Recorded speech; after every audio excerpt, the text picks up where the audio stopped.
Des centaines d'étudiantes libérées réunies devant les caméras ce mardi matin. Il y a 4 jours, pour une autre célébration, ils étaient des dizaines d'écoliers rassemblés sur le même mode. Même mise en scène pour une autre libération, c'était en décembre dernier.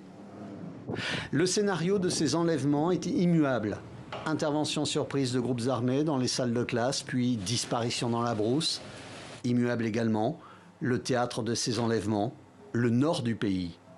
L'histoire se répète et l'on assiste tout aussi régulièrement aux libérations de ces enfants.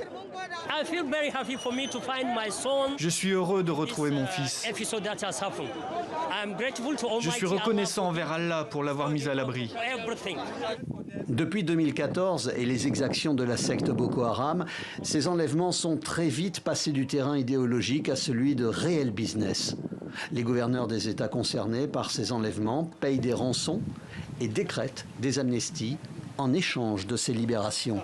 Ces groupes criminels pourraient être en compétition pour négocier avec les autorités ou pour obtenir des compensations lorsqu'ils déposent les armes. Et ce serait une explication possible à la multiplication des kidnappings ces derniers temps au Nigeria et dans la région du Nord-Ouest. Le président Buhari ne cesse de dénoncer ces amnesties et ces versements de rançon. Mais l'État semble totalement désarmé pour faire régner l'ordre dans cette région.